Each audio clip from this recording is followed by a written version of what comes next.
All right, folks, it looks like we should be live on the live stream. We have a special Friday evening live stream on the channel, and we've been working on this one for a while. We have Prepping with Sarge with us, and we also have the Digital Prepper. So welcome to the live stream. Thank you so much. Thank you so much. Appreciate it. Now, we have to kind of imagine what Digital Prepper looks like because you guys, Digital Prepper super into cybersecurity and other things like that. So it's a little bit of a mystery. But we do have your voice here, so... I'm actually the AI off the Matrix. Yeah, that's what I was wondering if you're a sentient being or not. So, but we'll. This is going to be fun. It looks like there's folks already in the chat room. Good to see Van City Prepper, Andre's over here, Eric Anonymous. We've got the Titan Preparedness channel. Prepping with Sarge is even in the chat room already, and the Apex Prepper. Cool. Tup's mom is over there too. So we got my mom watching for a little bit. She's making a mud pie we're having a different celebration later this evening. So she's working on mud pie, but she'll be tuning into this live stream really quick. So cool. And the Apex Prepper is good to see. Bernie, I did send you the link just now. So if you wanted to hop on, we can say hi. So cool. And Sarita Ford, love you guys. Awesome.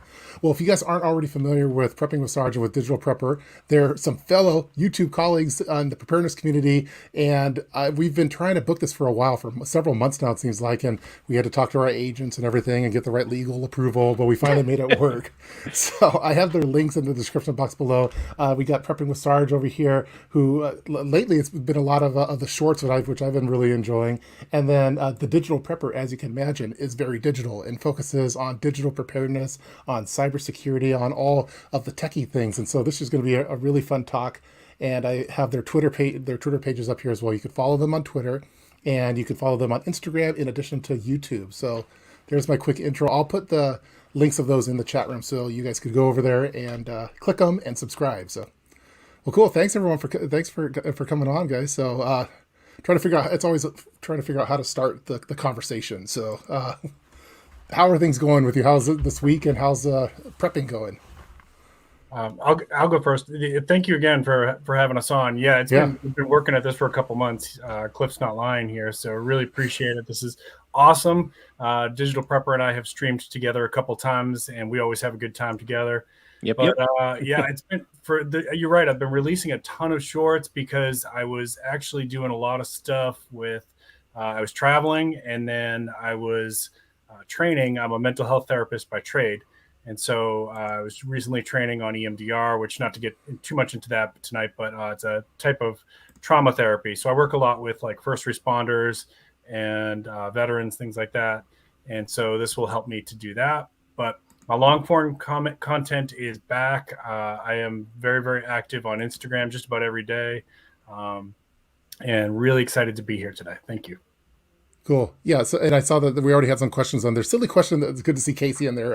From Cascadia Dispatch. Silly question. Does Digital Prepper and Sarge know each other in some way? And yes, they do, because they've done a lot of live streams together. And so, that answers the question for you, Casey. And good to see you there in the chat room as well. So, looks like folks are all tuning in, saying hi. So it looks like they could hear us, they could see us, and we could talk prepping. I even saw that we have someone from South Korea tuning in, which is awesome. So that's awesome. Awesome. Good morning to you. So. Well, I'm trying to figure out like the best topic that we should go into first. We have some pre-prepared topics to go over, but we also have, it's always fun to take various questions from the chat room. So I'm trying to figure out like, maybe we could start off at Sarge kind of gave the update as far as the shorts and some of the upcoming videos going on, but I thought maybe Digital Prepper, what's on the horizon for you on the preparedness, on the videos? For the most part, lately I've been actually, kind of doing the same thing. Kind of been doing like some shorts. They've been working out pretty well to kind of get information out there in regards of different like cybersecurity news, different like data breaches, or any other kind of issues in the tech world that have been going on. At the same time, I have been, trying to do some research and kind of make more long form content. Actually just recently came out with the rise of digital currency. Yeah. It's just about like centralized digital currency, like, kind of mandated by the government, all that kind of stuff. Yeah, I was watching that one earlier this morning. It'd be a fun topic to talk a little bit more about too during this call. So, but yeah, it's definitely the future, who knows what's going to happen. I'm definitely a fan of cash and things I could see and touch, like gold and silver and cash and stuff, and a lot of the digital currency. Sometimes it's scary, but I'm also into cryptocurrency as well. So that'd be a fun topic to go into. Looks like the Titan preparedness saying Sarge already owes him something. You still owe us that Titan 10-mile bug out bag test you've been talking about for months. It looks like so what's going on with that? So that's the Titan challenge. That comes from his channel, and basically, I'll give the short version of it. The challenge is to strap on your bug out bag, hike 10 miles, camp for the night, hike 10 back. Now, I just want to clarify for this that I said that I did a mini one. Okay, I did a mini one. So I did the hiking with the backpack. I did 5 miles, and that was enough of a challenge. He's right though. I have not uploaded that. I have to. It's a booger to edit it because I took so much footage. I'm probably gonna have to break it into 3 pieces, honestly. Oh wow. He's right. I promised that back in October, and I have not released that to the audience. Yeah. Well, cool. I'm looking forward to seeing more and more of that footage. And I think a lot of people, I get asked that a lot. Hey, why don't you go on a 72-hour bug out and film it and document it and put it up on the channel? And for me, it's hard, like for me to tell my wife, hey, by the way, I'm heading out for 3 days. I'm gonna see you. Take care of the kids. It's more of like a scheduling type thing. But I think a lot of people like that kind of stuff to see, because it puts a lot of the kits and stuff that we put together, puts them to the test and sees what works and what doesn't. So yeah, and the big with Titan preparedness, the big thing is like everybody talks about, oh, I'm going to go bug out to the woods, whatever. Like, try it. Strap on your 60-pound bag, try to do those 10 miles, see how you feel about it then, and because it's not as easy as everybody thinks it is. Yeah, and I definitely think that a bug in is like I think bug out is like kind of the whole topic of bug out is kind of like the gateway into getting into prepping, and it's cool to think about. But in all actuality, like bugging it is probably, if at all possible, is what you want to do. So I agree. I saw a question here already from is Digital Prepper ever conflicted about talking about cybersecurity on the internet? Yeah, I actually saw that. I was gonna bring that one up. Not necessarily. Just because it's not necessarily about I mean, cybersecurity is obviously important just because of the importance of technology in our daily lives now. But it's mainly about being safe, like with that whole cybersecurity aspect. So it's more about like trying to be safe while you're online, while you're doing things on the internet, basically. I'm sorry, just kind of catching up on some of the messages over here. No, all good. Can the count by Marriott and can the hype by you have a lovely car ride? Yeah, that's bugging out to Marriott's definitely a good approach if you could do that. So, but also at the same time, like on my channel, it's not. I mean, lately it has been a little more kind of like little news quips of keeping people up to date on different things cybersecurity wise. But I also kind of want to look at how we can utilize technology while prepping. So like keeping different applications stored, keeping I remember you did a video Urban about like the whole Wikipedia in a flash drive. And that was it's like that's a great idea on how to keep information on you. Yeah, I think I was really glad that I did that. Now it's part of like I don't update it all the time, but annually, like kind of part of spring cleaning is when I update that flash drive just to get the latest and greatest news. But yeah, there's so much. I mean, while you can't use Wikipedia for like as a reference in a lot of research papers and stuff, it's still just a wealth of knowledge, of human knowledge for and so there's so much there, and I would hate to not have access to that like in a grid down type situation. So yeah, I included in my Altoids kits and another on I don't have a hard copy of it, but of course, but on various flash drives and stuff. So smart. I saw some questions over here with regard to NordVPN, and a few months back I talked some of the tech cyber type talk, and I think that we were hoping to talk a little bit about that, especially with a digital prepper here as far as VPNs. I know that the hated one isn't a fan of VPNs as much, and likes going with more of like the internet blocker for certain apps. But what are your thoughts on VPNs and NordVPN? I mean, I would say that I kind of agree. Like I actually did a whole video on like all the misconceptions on VPNs, just because there's a lot of them. For like the normal, like the normal common layperson, it's they're good. They're good for what they do, but they're not as what's the word? They're not as like secure as you would see all the YouTubers that are sponsored by Yeah. NordVPN, how they make them seem like, oh, it's 100% secure, it'll make you invisible online, all that kind of stuff. It's just it's not the case at all. Yeah, But I they are think good though.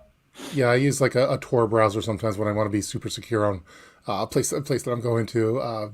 But yeah, I do have a VPN, but we use it often for work, like because I work Right. in the tech field. It just but more for like replicating, the IP addresses of certain countries and stuff like that, but not Hmm. necessarily for privacy type purposes. So. Yeah, I agree. So I had a feeling that so if you have specific questions for Sarge or for Digital Prepper, make sure this is something I learned from Full Spectrum Survival, but put it in all caps because it helps us see like which one is the actual questions and which ones are just the people talking in there. But I saw that we have one here. Let's see. Can you please link the Wikipedia to this chat when you're done? Yeah, I'll try to get to it as we're talking for sure. And beforehand, we were definitely talking about is we with everything going on right now internationally with a lot of the conflict and war and the stuff in Russia and Ukraine, that's been a very popular topic in the preparedness community, and we're seeing a lot of warning type videos and stuff like that. But we thought like when we were talking backstage, we were talking, well, how does this relate to prepping? What is the things this is going on right now? How do we what should we do in our preparedness right now? And I think that Jay Franklin had that question over there. Sarge, what are your kind of thoughts on the stuff is going on right now for a lot of people? It's it's very scary stuff I think it how are you adapting or changing or if doing anything differently with your preparedness measures? Oh, definitely. Yeah. So the obvious one for everybody is oil, right? Like everybody's thinking about oil, but the price of oil affects everything, right? So I just right before we went live, I released a really quick like 5 minute live on my channel, where this week I was realizing I needed to get I live in the city. So I have a limited ability to do composting, and I do my channel. A lot of it is about gardening and food self-sufficiency is part of what I do. And I started to realize I really needed to get, the fertilizer that I'm going to need for spring, summer, fall. And a lot of fertilizer is petroleum based. Now, I don't use those, I use organic based. But what's going to happen is the petroleum based fertilizers are going to go way up. And the people who use those are going to start looking for alternatives, which means they're going to start going after things that I use, like organic type fertilizers, right? So it's going to affect, this is going to affect everything. My wife and I both run a small business. And so she's a baker by trade. And wheat is something, believe it or not, we import a lot of wheat. So from Russia. So she's having to right now, to the extent that we can store, she's buying as much flour as she can.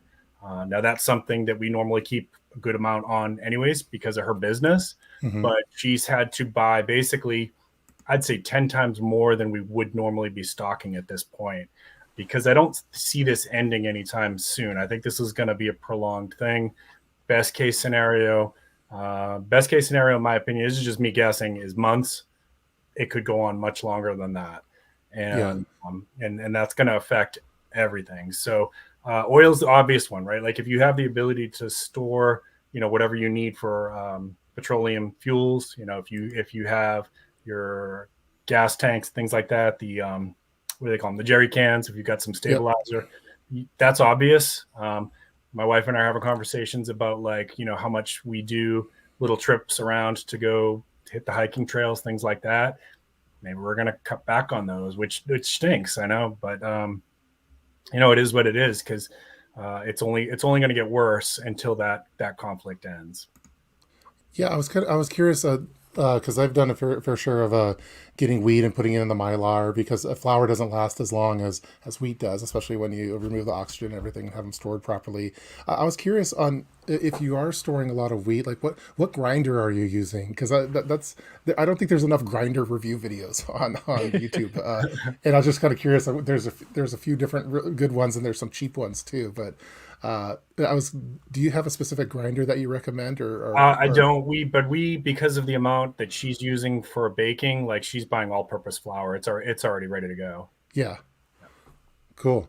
Yeah, it looks like some people are talking about what they're stocking up on. Yeah, I think I did a video a few months back, like as far as like the perishable foods that if I had to bunker in place for like 90 days or something, like what would I want? And I think like flour and sugar for sure, but butter and what's the longest shelf life milk and things like that. So. Oh yeah, I saw that one. Yeah, a lot of great lot of chats coming in. People are grinder review videos. That checks. James, I wasn't talking about that. That is hilarious. Yeah, so yeah, stay tuned for more grinder videos for prepping with Sarge coming up pretty next month. So yeah, that's maybe I'll look into it. I'll ask Mrs. Sarge. You know, is that on your OnlyFans account though? Is that what we're? Exactly. This is from Dutch Biker. Oh, good to see you, Dutch Biker blog. How long can you store gasoline? So gasoline, if you don't put the stabilizer in it, it's like 3 to 12 months is how long, for what I know. But if you put the stabilizer in it, you could get up to 24 months. But if you go diesel, I think it has a shelf life of around 5 years or so. Oh, nice. Is that okay? I hope I got that one right. So. Yeah, when I had a farm, I used to have a farm in Kentucky, and I used to store 12 months of gasoline. And when I was rotating it, like when that 12th month would come up, I basically poured it into my vehicles. Never had a problem with it. It never, So I feel confident with 12 months. Beyond that, I can't say for sure. Yeah, and I try to. I like if I try not to put all of like the stuff that I'm storing inside of the vehicle. Like I try to mix it with like the fresh stuff too, yes, and rotating in that way. But.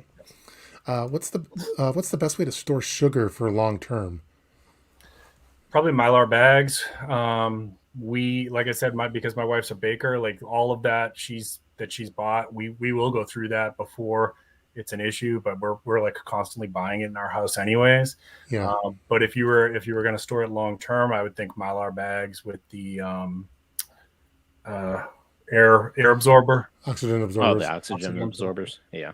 Yeah, I do. So I've tried it because the sugar could turn into like a brick if you do it wrong. So like, right. Okay. And so I have some like in the house, like in the pantry, but then, in the Mylar, I've done it in the Mylar and I've done it with the Gamma Seal lids. Sometimes when I do it in the Gamma Seal lids, it, for whatever reason, it turns into a brick. And then other times this works well, but I think it's one of the trickier ones to not do that with. But I mean, it's not bad if it's if it's a brick, right?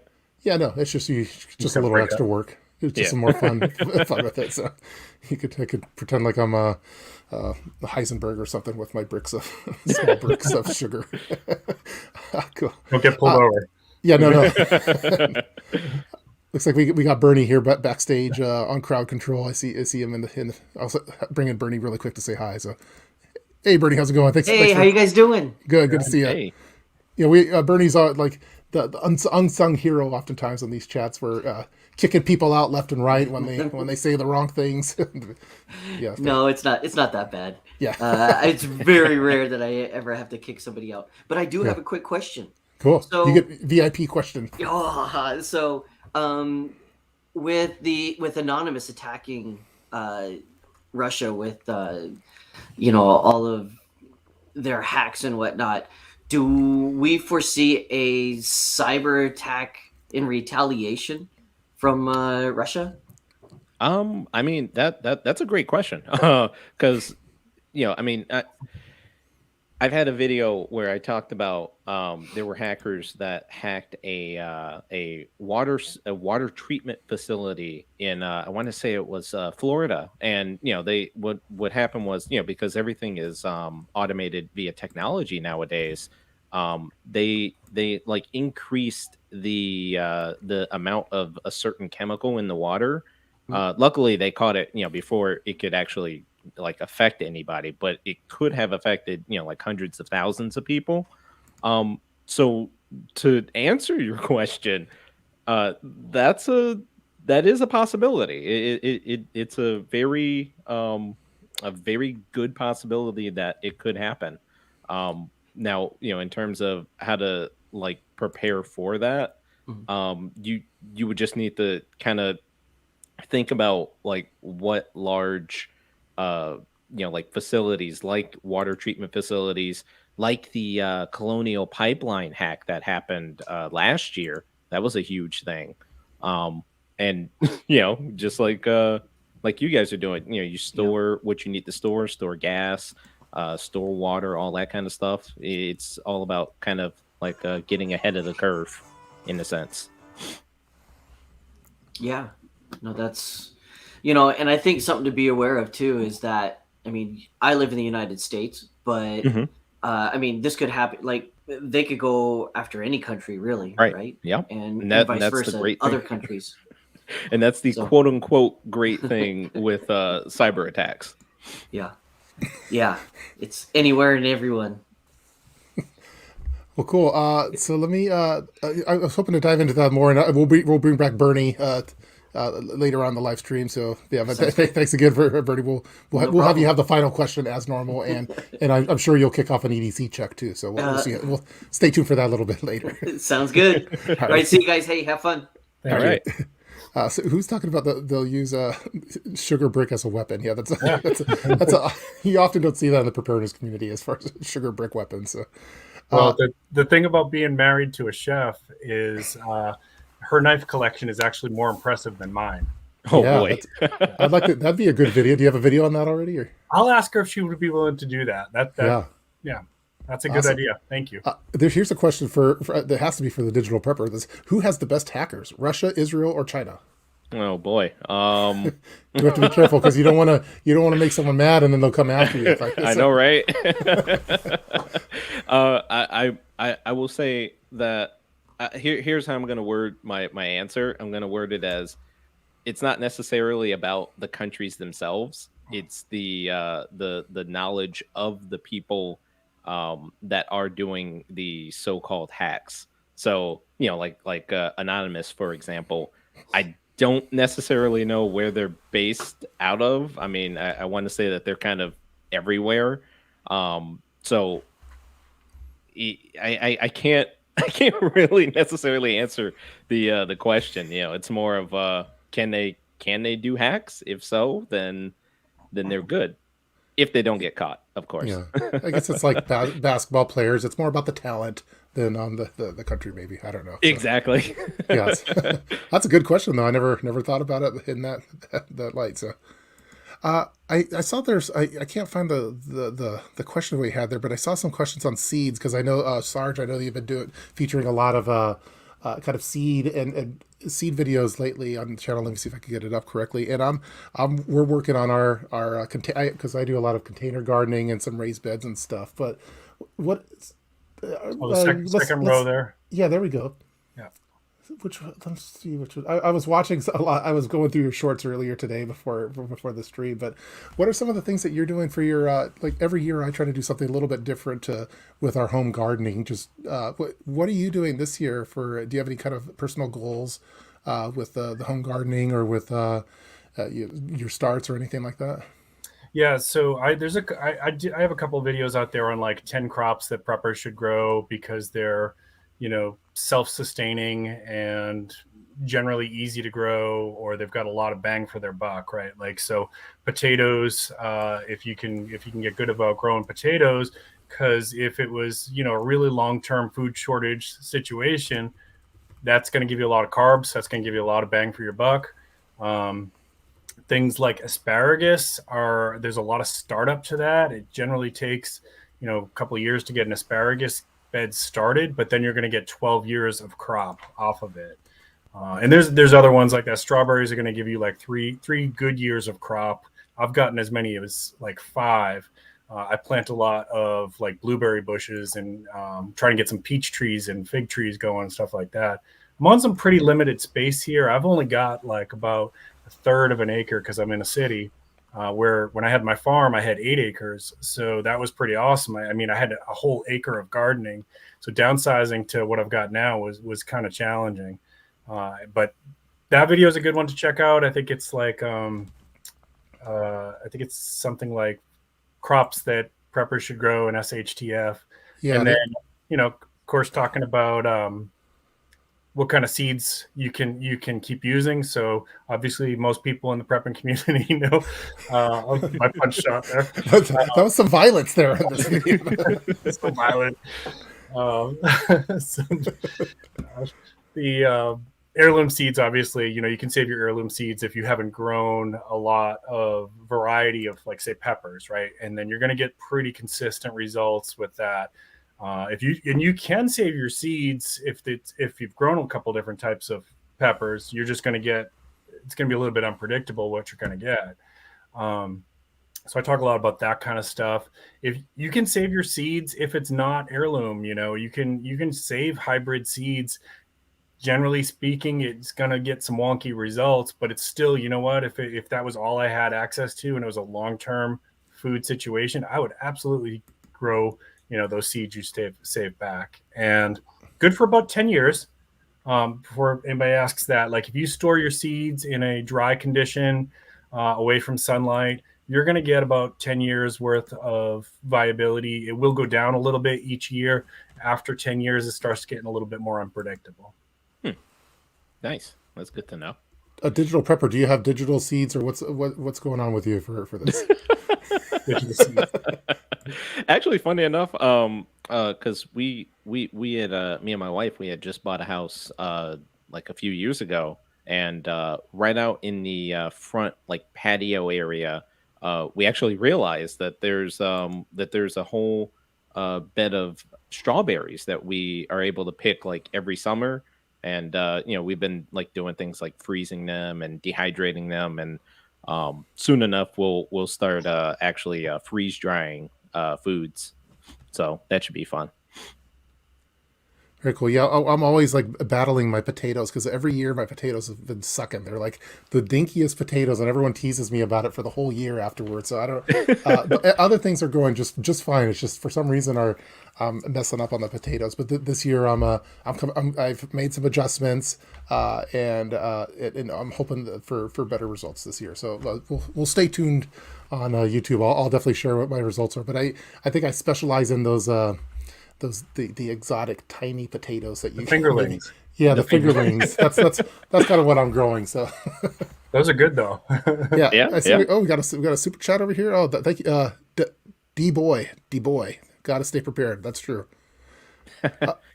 Going back, we didn't. I don't think digital prepper, with regard to going back to, the stuff going on in Russia and Ukraine, and all, it's pretty. It's always sad to see that, like, in the news. But are you anything that you're doing differently, or you're adjusting your preparedness measures for, due to some of the current events going on right now? So I'm out in the U.S. As well, as you two probably are. The main thing that I'm kind of doing is just making sure that, like, my that my preps are kind of topped off, in a sense. So, like, just making sure that, like, food stores are good to go. I actually have kind of invested in getting a solar power bank, just so that, because power is important, just in case you have, like, power outages due to whatever external forces are possibly coming or something. But yeah, I mean, not really too different from what I've been doing. I mean, that's pretty much it. Yeah, I think that a lot of people in the preparedness community have been talking about topping off their preps, because we've been talking about prepping for years now, especially on YouTube, and so I think a lot of us are pretty well prepared compared to other people that weren't into it previously. But I think the whole top off strategy is a good approach for it. But I try not to be too reactionary with stuff that's going on in the news, because I just try to keep with the long-term vision, which is, more preparedness, to be ready for stuff, topping off the gasoline and all those kind of things. Because I do have some concerns on that, but we'll see how it impacts me here, like in Western Washington. So far, the gas prices suck, but we haven't seen too much. There will probably be some stuff related to that. Like, the chicken today was just incredibly expensive, and I was Oh my God. I couldn't believe how much it cost. Like, because we were making like a pulled chicken today, and it was like, to buy a 4-pack of chicken breast was like $23 Yep. like for 4 breasts, and I was like, Yeah. So that I've been noticing that go up in price for sure. So Yeah, I agree. I saw Pony Girl always has good questions. Guys, do any of our utility type systems here in the US have a manual backup plan since everything is online? I actually can answer that. The There we answer is go. yes. They do because like everything is controlled via computers, obviously, but they have it synced up to the network. Just in terms of like getting updates and syncing up to other systems across the country and such. But they can kind of disconnect them and make them offline and quote unquote manual to where they can just control it not online from whatever the local computer network and such is. So yeah. Yep. There we go. Pony Girl. There's the answer from the Digital Prepper. So that is the final answer. There we go. Final answer. This is from Titan Preparedness. Do you all think that we'll see $7 a gallon in the news has talked about? I do. Yeah. I'm just guessing, just like everybody else. I don't have any kind of inside information, but I think so. Well, I think mean, definitely we're in already California, at like 6 yeah. over here. Yeah, it's where I'm at right now. It's like it's up getting towards 5. Yeah, I definitely think it's going to hit 7 sometime this year. So, which sucks. So because that's going to make everything else go up. The chicken breast now is going to be more than $23 for 4. It's going to be $50 or something. Because I'm more concerned about like how much does that cost for a semi truck to fill up their gas tanks when it's $7 a gallon. It's just pretty crazy. Let's see, gas went all over the price in Canada. Yeah, I did a video today on like the gas cans because I've been trying to do better with my gas preparedness because I'm worried about those kind of things. And at some point, like the gas cans themselves are kind of expensive, and the gas itself was fairly cheap. But now maybe the gas itself to put in there will be more expensive than these high fancy cans that I got now. So we'll see. Cool. Let's see.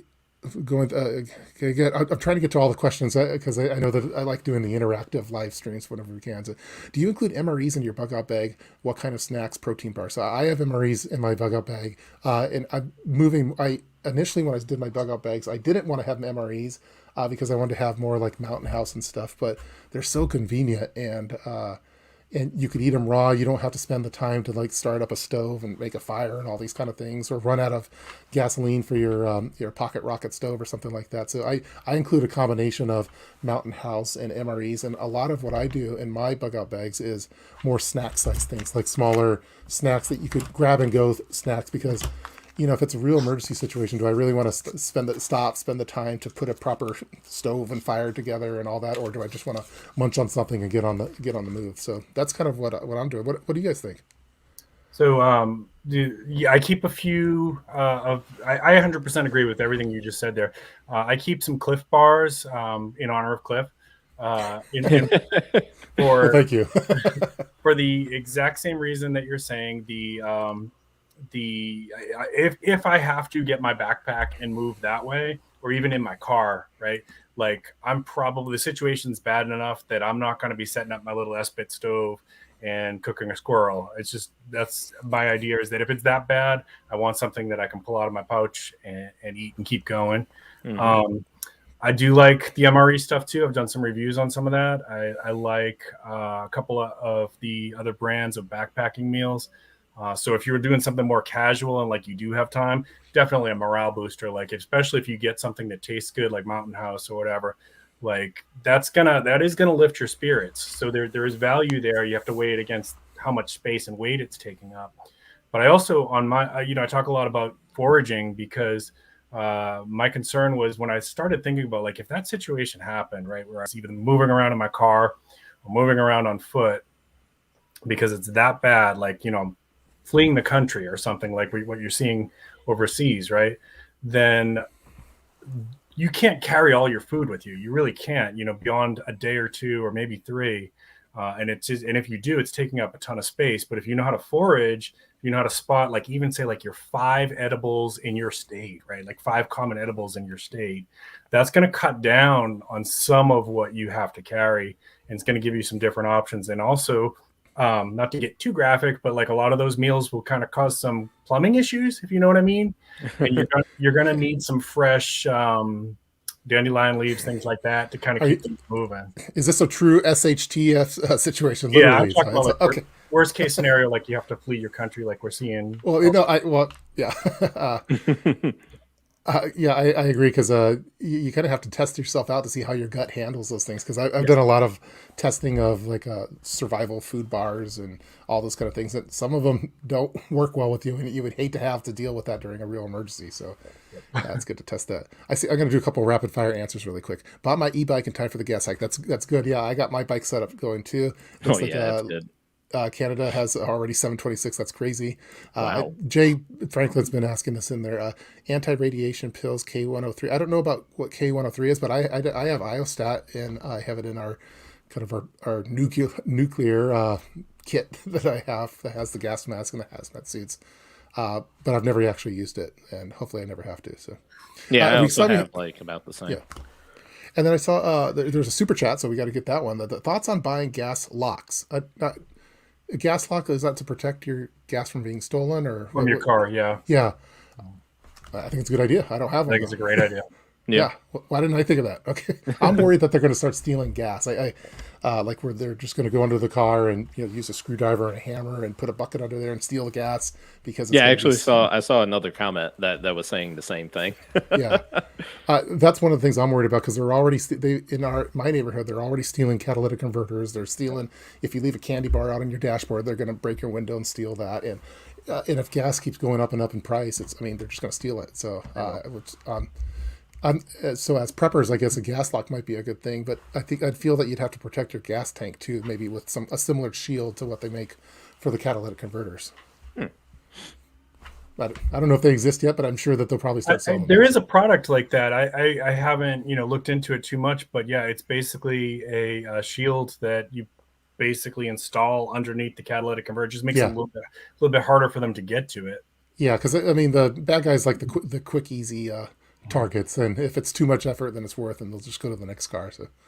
Yeah. I'm doing rapid fire really quick. Jerry cans. Yeah, I saw that. I put a video out on your jerry cans, and I like 2 days ago they were still there, and now they're sold out. So people are getting. We're all kind of on the same wavelength on here. I wanted to talk a little bit more since people are talking about if they hated MREs in the field. Yeah, there's some that I really hate, but I like the chili mac. I think is one of my favorite ones. Yeah, they're drilling holes in the tank. Locks won't help that. Yep. Yeah, true. We were talking a little bit beforehand, or before this, since we have Digital Prepper here to talk about. I wanted to talk about cybersecurity or with digital bank, central bank digital currency. Which one of those do you think, or maybe we could go through both Digital Prepper? We have you here. We got to talk some techie stuff. So, what are maybe for cybersecurity for preppers? Like, what are the things that you think that us preppers should be more mindful for with regard to cybersecurity in relation to preparedness? So wow, that is a sorry. That was so a mouthful to kind of like condense it down, just because it is like a really like large thing to kind of go into, but the main like three things that I'll probably put out is one, having two-factor authentication on your phones, as well as like on all of your accounts and your devices. That's like number one in my opinion. But also up there with number one is passwords, because a lot of hackers what'll happen is when you hear about these like data breaches and such, the hackers will actually, if they were to get information like email addresses and passwords and such, they'll take those passwords and those email addresses and they'll try and use them on like every other website that they can kind of think of, just because they think that that we as people are kind of dumb and will use the same password for every for like every website. And that's like one thing that I'll tell anybody is you need to have strong passwords, and you need to not use the same password for every single website that you use. Do you have a certain strategy that you use for your maybe we should I don't know if we can even talk about it, but is because I have a certain strategy. Maybe we could talk about it backstage or whatever, but I definitely have a strategy to ensure that I have a different password for every site, but still allows me to remember it too. Do you have any pro tips on that? Or I we can't talk about it. I do. And You, you can actually look up like nice strategies to kind of have complex passwords, yeah, by like maybe thinking of like a particular item, and changing some of the characters in there, because you want to have letters, numbers, and special characters, obviously, but you also want to have them at least like I want to say like 10 to 12 characters long. yeah, And I know it's the main thing is that technology nowadays has given people that sense of conveniency. And you with cybersecurity, you can't necessarily like be that convenient to yourself if you want to stay safe. You got to kind of pick one or the other.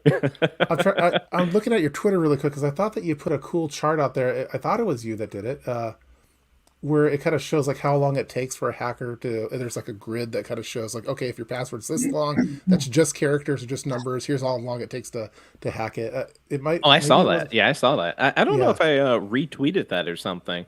yeah I know I saw that though. yeah. I thought it was you, but and I was thinking as you were talking because you said is two-factor authentication done for. Yeah, And I saw that video. I was going to put that in the chat room really quick for people. yeah. So that actually was talking about how two-factor authentication, hackers actually, I mean, obviously there's ways to kind of get around everything. Yeah, But it was more or less kind of talking about the particular ways that they can get around two-factor authentication, and a lot of that is with social engineering, which if you don't know, social engineering is basically people finding ways to get around your protections. um I want to say like physically, uh in for lack of a better term. So they'll like call you or send you, like an email, a fake email, that you click on the link, and it takes you to, a nice looking website that looks exactly like maybe google.com or hmm something. And then, you put in your credentials, and boom, you get hacked, quote yep. unquote. Yeah, I know that a lot of like I think a lot of us are we have our senses up, and so we can kind of detect those ones, but they do fool people because it obviously works on some people that maybe aren't as tech savvy. But Right. People hacking, as that comment put it. yeah, cool. Let's see. I think I'm about 7 minutes behind on the chat room, so maybe I could do a quick little rapid fire really quick. This is Sean. I pack tuna pouches and granola bars in my bug out bag. I think that's good. This is Damien. Do you freeze dry your food? I don't have a good freeze dryer right now. I know that like City Prepping and Canadian Prepper have good ones, but I'd like to eventually. But they're pretty pricey to get a good one. But Yeah, I actually do have one. And that is one thing that we're like working on doing, like making recipes, because it's relatively easy. yeah, The machine itself, it's kind of like push button freeze dry food, and it's kind of that's it. But I will say, yeah, it was a expense. yeah. This, the K is for yep. K is for potassium. That's they're talking about the gas locks a little bit. I'm trying to get us caught up. Okay, we got a super chat here. Nice to see Sarge with my local prepper. That's awesome. Yeah, And Bacon is my bouncer. He's my moderator on my channel. yeah, well, I'm a big fan of bacon in general. So and I like the 223 one that you did. So that's cool. So thanks. We got thumbs up for Urban Prepper. Yeah, thank you. Nothing will stop a bad guy. Okay, we're talking about the gas stealing. Okay, here's a question. Another one from Pony Girl, who always has good questions. Do any of you actually practice with the family eating MREs or foraging, and would you suggest doing a primitive camp trip with the family or car camping? That's a bundled question, Pony Girl, but I think we can get to it. So So yes, my wife will eat anything that I grow. She's a little bit more skeptical if it's something that I say, "Hey, I found this plant out in the woods." But I think if push came to shove and it was a famine situation, yeah, she trusts me that I've done my homework, I've done my research on it. I a lot of times on my reviews for the backpacking meals and things like that, I'm reviewing vegetarian meals. Now, I am not a vegetarian, I'm an omnivore, but she's a vegetarian. So I want to make sure that as part of my prepping, because she's a prepper too, but I'm more of a prepper. Uh, I want to make sure that I got her covered. And I think if things got really bad, people are going to eat whatever they're going to eat, vegetarian or not. But there's a long way between here and there. Yeah, I do like Boy Scouts with my son and Cub Scouts previously, and we would practice a lot. I was the den leader for the Cub Scouts, and so we'd practice eating MREs and seeing which ones are the best, and then using them for trips and stuff. And I think not necessarily foraging with them, but I think it'd be fun to do. I think car camping. I think the whole idea of like overlanding in car camping is, I think, I'd like to see more of those kind of videos in the preparedness community, because right now there's like a whole overlanding crew, like a group of people that are into that. But I'd like to see more preppers like take a preparedness approach to overlanding and use it for kind of bug outs, that type stuff. But that's just my thoughts. But Yeah. let's see. I'm going to go rapid fire again. Apex Preppers having some good comments in there. Changing your passwords often. Let's see. That's because people are dumb and use the same password. Okay. Talking about password keepers. Yeah, I know a lot of people that have the same password for many, many, many years. So this is a true statement right here. Yeet Penguin, the digital prepper, makes great content. Oh, thank you so much. That is a true statement. If you're not already subscribed to the Digital Prepper, there's a link in the description box. I've also put it in the chat room. Make sure you go and click the subscribe button and click that bell over there so you get notified in the middle of the night when Digital Prepper puts out a video. And then do the same thing with Sarge. So make sure that you go over to Sarge's page, click the subscribe button, click the bell button. So then when Sarge is posting a video, you'll know right away. It'll come to your phone. And that's what we need. So yeah. Appreciate that. Yeah. Cool. Yeah, please do that. So let's see. I got to get my mouse again. It's hard, like trying to keep track of both screens and click the right buttons and look at the chat room. But we're doing pretty good, I think. So, how often should you change your password? I know at work they make us change it every 90 days, but I don't know if there's a good strategy for that. I mean, it every 90 days is good. It's honestly more about how complex your password actually is, rather than changing it every so often. Because if you have like a super long, let's say 15 character password with letters, numbers, and special characters and such, that chart that you were talking about, I need to find look. it. Yeah, I gotta find it. But it was saying that like, for example, a long password, it would take hackers using like brute force methods of cracking passwords, like billions of years theoretically to actually crack it. So yeah, I thought it was a cool. I thought it was you, but maybe there's a Bizarro digital prepper out there that's posting similar content. So we'll see. no. Here's another one for digital prepper. Thoughts on YubiKey and similar devices? I use a YubiKey for work, but not for prepping or anything. Oh, you do? Okay.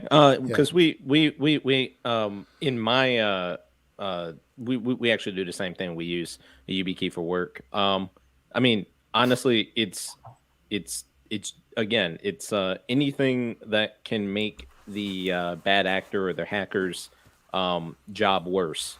And using a YubiKey, while it might be a tad inconvenient for you, will make it worse for them and make it harder for them to want to actually bother you, because they want easy marks. And I think you could probably say that for everything with preparedness, whether it be for your passwords or for your protecting your catalytic converters or your home security. Like, you just, if someone wants to get in, if someone wants to steal your stuff, they're going to do it if they have the knowledge and the time to do it. But they want easy marks, so they want easy people to break into. They want easy cars to get their gasoline, their catalytic converters. They want easy passwords, and I think the bad guys just want easy stuff. So I think it's our job to do our due diligence to at least make it so where it's more effort than it's worth. And if they really want to spend a billion years doing a brute force method on a password, go ahead. Well, cool. A lot of great. So we went over the cybersecurity for preppers. I know that we want to get into that topic, and let's see. And I think we're doing pretty good on time. As mentioned, I have a birthday party that I'm going to a little bit later. So we're not going to be able to do the 5 hour live stream, but we should definitely have. I think we should. If we do run out of time, we should have you guys come back and start and do the marathon one, and I think that'd be fun. So, Oh, that'd be great. that'd be a blast. So we had a few different topics that we had pre-planned. We talked about organization. I think we already kind of talked about like what to prepare for in 2022 based off of some of the current things going on. We were also talking about gold and silver. I think that Sarge should pick off the next topic to go through. All right. So we want to go into the gold and silver thing? Or we could go into your OnlyFans account or whatever you want to go into. We'll do it. Well, I take tips on my OnlyFans page in Bitcoin. Yeah, we could talk about your fanny pack and going across the border because we know about that one too. So. Yes. I've been thinking a lot about that. That will tie into the gold and silver situation. Actually, I've been thinking about when you're watching on the news what's going on with, people trying to get out of Ukraine, things like that. So I'm part of several prepper forums and discussion groups, things like that. Sometimes I'm posting as me, sometimes I'm posting as somebody else, just because sometimes I want to have that anonymity and just take on a different role in there and not have it be tied back to my channel, whatever. Play devil's advocate in some situations, whatever. But one of the common things that you'll see is can't eat gold. Absolutely, 100% true. You cannot eat gold. I can't eat my knives either. I can't eat my fertilizer that I store for my prep. So every prep has a purpose. And I don't think I am a gold and silver enthusiast, but I'm also I talk a lot about financial prepping on my channel, and it's not the only financial prep, right? It's a piece of financial prepping. I also encourage people to look into passive income dividend stocks, right? So you're creating more income. That's part of like preparing for recessions, preparing for possible job loss, things like that. You've got some other income coming in. But I don't think any of that stuff should be your first prep. Like if you're just getting started, definitely focus on food and how are you going to have clean water, purify your water, things like that. Focus on those things first. When you start getting your basics covered, then you can start thinking about your financial preps. Probably the first thing I would do is pay down your debt, get that under control. If you've got credit cards, get that under control, get as much of so you want to be as financially independent as you possibly can for when the bad times hit, right? So like now everybody knows gasoline's about to go up more. That's going to affect everything else. So it's not a good time to be having a lot of credit card debt that you're paying at the same time, Mm-hmm. It probably would be a good time to have some extra income coming in from your dividend stocks, things like that. So just a different way to think about it. Yeah, you can't eat your dividend stocks. You can't eat your silver and gold.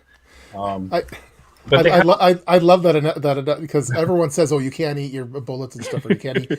But you could say that for so many different things that you can't eat your ham radio. By the way, I saw ham radio 2.0s here in the chat room, which is I gotta get ham radio on. I gotta quit forgetting to schedule ham radio. Look, we gotta get you on the live stream for sure.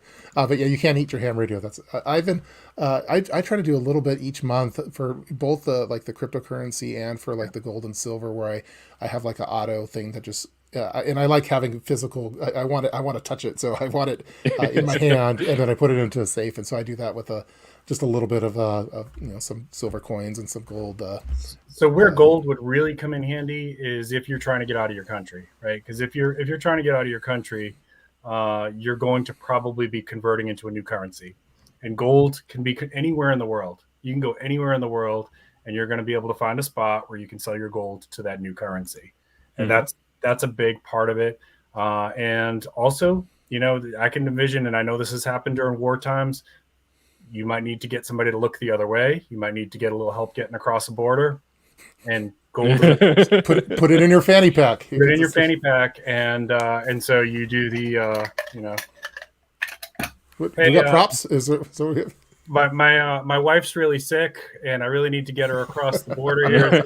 Is there anything we can do? Is there any way we can solve this problem? So it has its place. It's not the first thing I would focus on if I was a new prepper by any means. But Oh yeah, I definitely agree. And we're not condoning border jumping. We don't want the feds coming in and breaking up no, this no, live no, stream. no. I'm talking worst case scenario. Yeah. Worst- Okay. Yep. By the way, we I think Bernie found that chart that we were looking for that has the time it takes for a hacker to crack the Yeah, password. there So we go. So it's in the chat room. So Bernie put it in there, which is awesome. So yeah, I like 37 at billion years. Yeah, 1 trillion years. Even a 11 character password, which honestly isn't that long, with all letters, numbers, and uppercase letters and such, 400 years. Yeah, Like nobody's fun. gonna hack that. Have fun with that. Yeah, have fun. What's the longest one? Is 7 quintillion years? Is that what it is? I think that might be quadrillion. Quadrillion. Years. Okay, Quadrillion. 100 trillion. I've never seen it in abbreviation, so yeah. I know, right? But yeah, okay. Oh, cool. I think we have time for a little bit more, and I know that I was going to bring Bernie back to. Bernie usually has good final questions that we should do. Like we're talking about uranium stocks. Yeah, I know that with the catalytic converters that they steal. We put that gold, silver, and catalytic converters. Yeah, that's the going currency for bad guys. That's what we're prepping, guys. Yeah, that's yeah. Can we go back to the fanny packs? Yeah, let's do it. Prepping always comes back to fanny packs ultimately. So that's tactical fanny packs. I have tactical ones. I always have a fanny pack fairly close by if I can. So that is perfect for the OnlyFans site. Yeah. That's funny.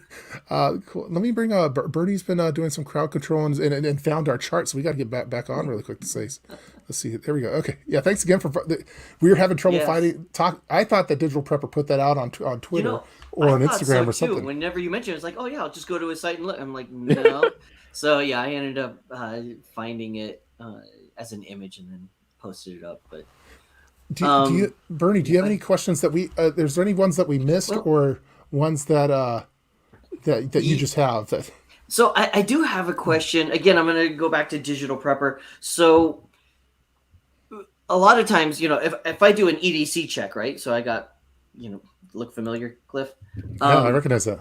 That's what got us together. So, but from a digital standpoint, right, for everyday carry, one of my biggest downfalls is, and I still need to do, is this. It's not RFID, right? So what other everyday carry items should we be looking at that would help keep us prepared digitally? Wow, man, that's a good question. I do my best. I think I would say, besides the RFID wallet, which I mean, they're not like super expensive now. You can get them, off Amazon or something like that. I honestly keep like I don't really keep that much digitally like on my person. Funny enough, I have things like in my kind of safe area in my house, like my hardware wallet for cryptocurrency and stuff like that.